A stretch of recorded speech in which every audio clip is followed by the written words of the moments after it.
দেখতেই পাচ্ছেন আমার পিছনে সেই টিম। এর আগের ভিডিওতে আপনারা দেখেছিলেন যে টিমটি নিয়ে আমি কাছকাছের কাবুতারকায় গিয়েছিলাম। আমরা আবার আরেকটা শহরে, আমরা নতুন একটি শহরে এসেছি, যে শহরে একটি পার্কে এখন আমরা বসে আছি। দেখতে পাচ্ছেন এই পার্কটা কত সুন্দর, যার জন্য ভাবলাম যে ভিডিওটা করে রাখি। আর বাহিনীর সবাই নেই, মোটামুটি যারা যারা ছুটি পেয়েছে তারা আছে আমার সাথে। তো আজকে আমরা এই পার্কটি ঘুরে ঘুরে দেখব। তো চলুন আমাদের সাথে আমরা এই পার্কটি ঘুরে ঘুরে দেখে আসি।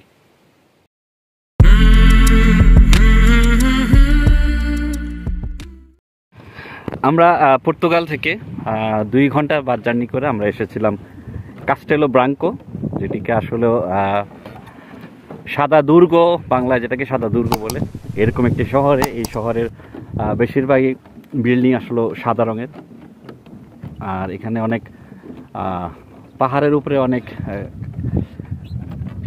বাড়ি আছে বা ক্যাসেল আছে, যেগুলো আমরা আসলে সবগুলো ভিজিট করতে পারিনি। তবে যাওয়ার পথে এখানে বাস স্ট্যান্ড এবং ট্রেন স্টেশনের পাশে যে একটি পার্ক আছে, পার্ক বারকল, সেটি আমরা ঘুরতে এসেছি। এবং এখানে এসে দেখতেই পাচ্ছেন কত সুন্দর এই পার্কটি। আমরা যদি অনেকটাই ঘোরা শেষ করে ভাবলাম একটু ভিডিওটা করে রাখি, জাস্ট স্মৃতি হিসাবে। যতটুকু করা যায় যাওয়ার পথে চেষ্টা করছি। অনেক সুন্দর। আমার সাথে দুর্দান্ত একটি ব্রিজ। গো গো গো, আস্তে আস্তে। এখন তার ছবি সম্ভব না, আমি ভিডিও করতেছি। এই ব্রিজটি কিন্তু একদম মানে রশির উপরে কাঁপছে অনেক, দেখতে পাচ্ছেন রশির উপরে। আমরা বাংলাদেশের রাঙামাটির যে ব্রিজটি ছিল সেই ব্রিজের মতো আমরা পাহাড়ের অনেক উপরে চূড়ায় উঠে গেছি, আপনারা দেখতে পাচ্ছেন।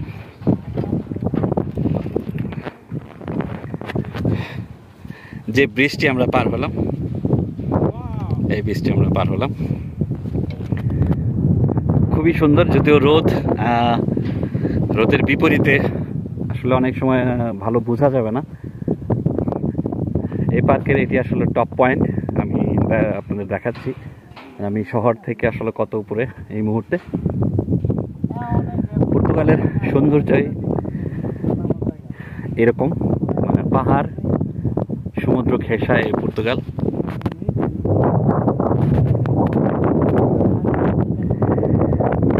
নিচে দেখতেই পাচ্ছেন শহর। আমরা ফিরবো সেই শহরে, আমরা লিসবনে ফিরতে হবে, আমাদের ট্রেনের টিকিট করা আছে। যেহেতু এত কষ্ট করে এসে, যার জন্য চেষ্টা করছে ফটো সেশন করে স্মৃতিকে ধরে রাখার জন্য।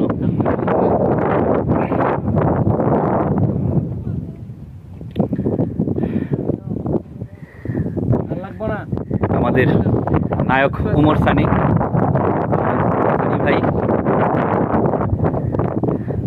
আর আমার বড় ভাই মুরব্বী মিরন ভাই। মিরন ভাই, কেমন লাগছে আপনার এই জায়গাটা? আসলে আসার আগে তো এত সুন্দর একটা জায়গা, এখন আসার পরে দেখলাম যে অনেক সুন্দর একটা জায়গা।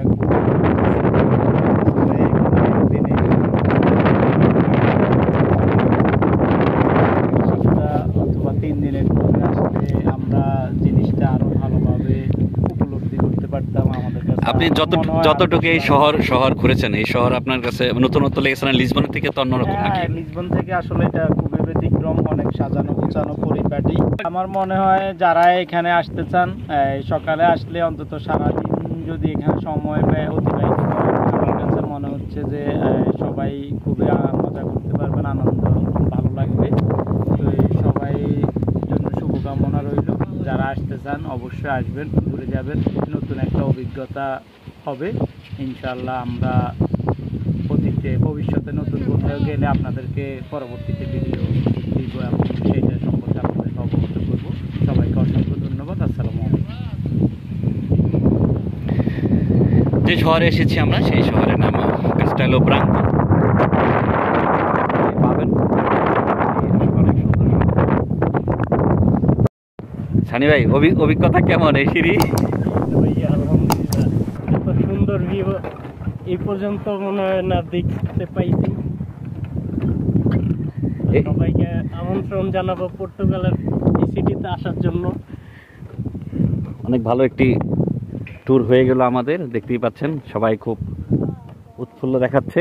যদিও সারাদিন অনেক হেঁটেছি আমরা, তারপরেও সবার মুখে কিন্তু সেই ক্লান্তি আসলে বোঝা যাচ্ছে না। কারণ আপনি যতই টায়ার্ড থাকেন না কেন, এরকম জায়গায় আসলে আপনার মন এমনিতেই ভালো হয়ে যাবে। পাহাড়ের উপরে এরকম একটি পার্ক, অনেক উপরে,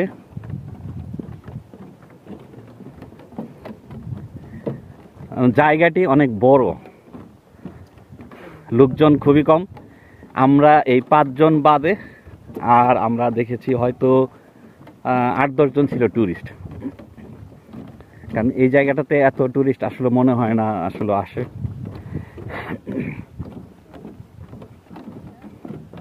দেখতে পাচ্ছেন, তবে এটা কিন্তু স্পেনের খুব কাছাকাছি, স্পেনের বর্ডারের খুব কাছাকাছি।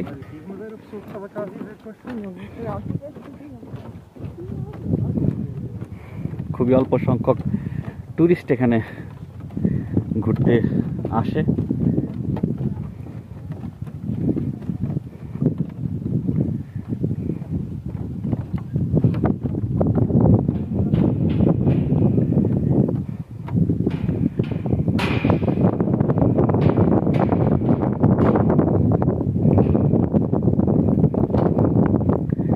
এটি আরেকটি পয়েন্ট।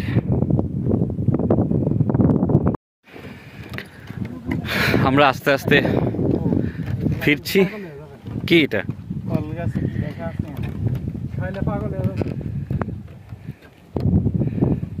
কারণ আমাদের ট্রেন 8টায়, আমাদের এখন ফিরতে হবে এখান থেকে। ট্রেন স্টেশনে যেতে আমাদের একটু সময় লাগবে।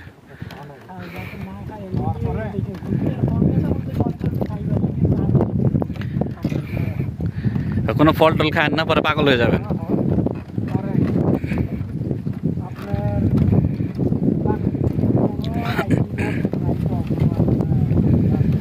অনেক সুন্দর জায়গা এটি, একদম কোনো লোকজনের কোনো কোলাহল নেই। পাহাড়ের উপরে হাঁটার জন্য সুন্দর সিঁড়ি করা আছে, কাঠ দিয়ে তৈরি রাস্তা করা আছে, সিঁড়ি না আসলে এটা রাস্তা। আর যে যখন বেশি পাহাড় সেখানে কিন্তু আবার সিঁড়ির ব্যবস্থা আছে।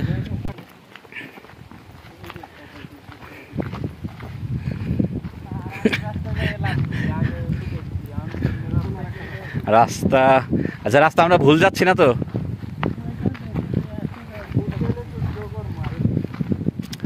না, শুধরানো যাবে, একটু কষ্ট করতে হবে। এই তো অনেক সুন্দর জায়গা আসলে এটি। আজকের আবহাওয়াটা অনেক সুন্দর, খুব বেশি গরমও না,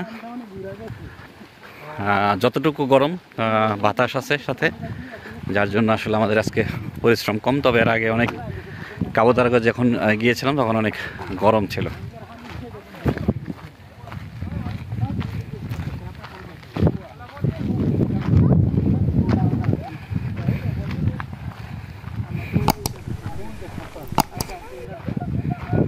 আমরা ওইটাই আমাদের যাওয়া ঠিক ছিল।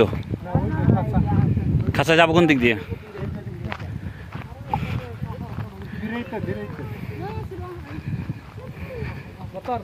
Boa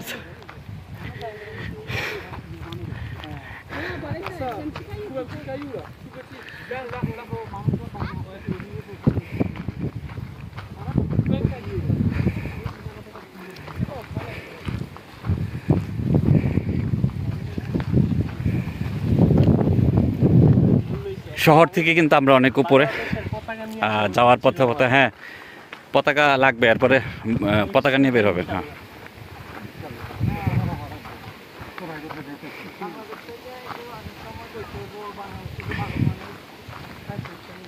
হ্যাঁ হ্যাঁ আমার আমার মানে বাসায় ছিল অনেকগুলা, আমি নিয়ে আসবো এরপরে।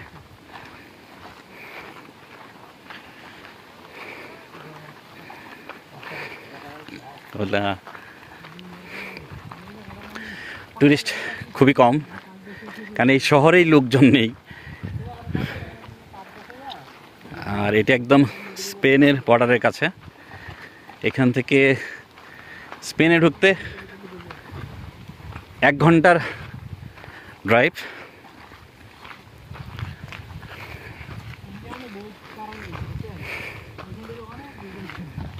এটি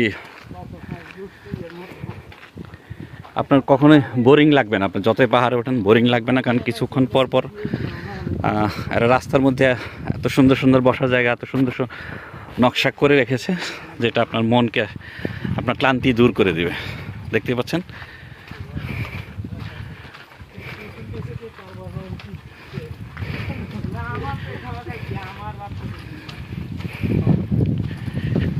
দুর্দান্ত একটি আবহাওয়া ছিল আজকে।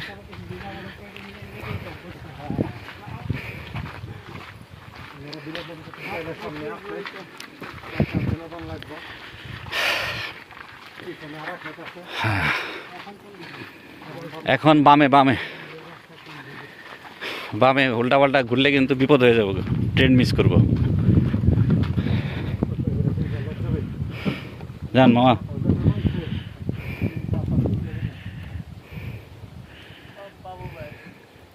যান, মুখস্থ করতেছেন কেন?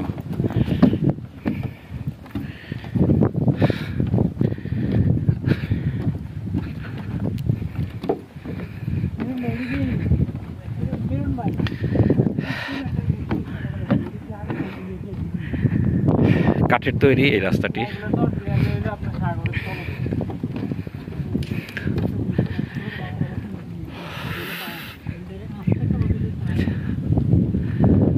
পাথর এবং গাছ,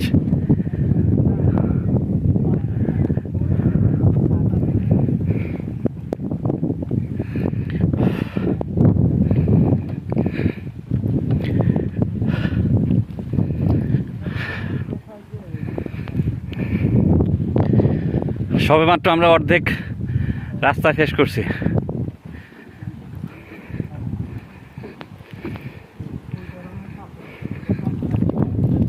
এই পার্ক ভিজিট করতে কোনো টিকিট লাগে না।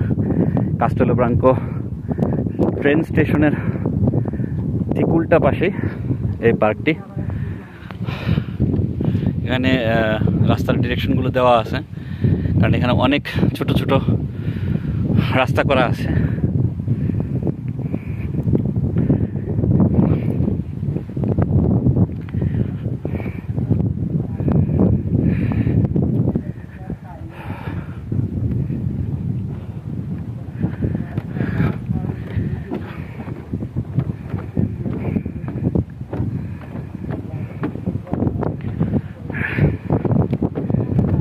মামা, ও মামা, কেমন লাগছে?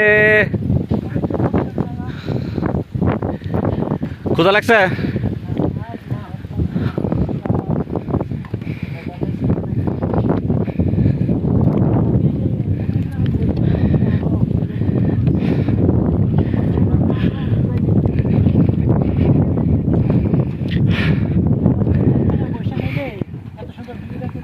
একদম একদম সেই রকম।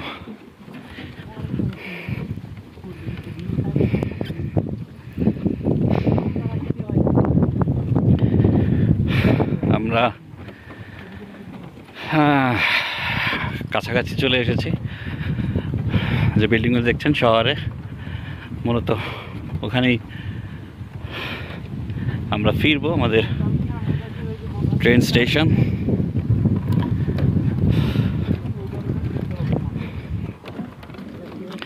তবে রাস্তা কিন্তু আরো অনেকটাই বাকি।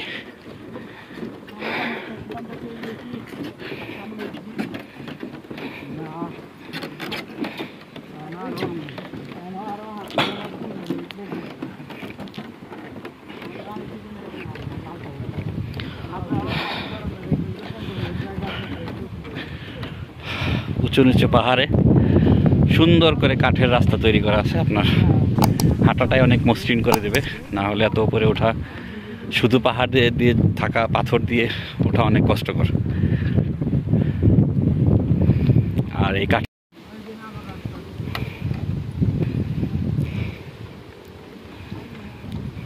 কাঠের এই রাস্তার জন্য পাহাড় ওঠা অনেকটাই সহজ, যার জন্য একটু বয়স্ক এবং বাচ্চারাও কিন্তু আসলে এখানে উঠতে পারে।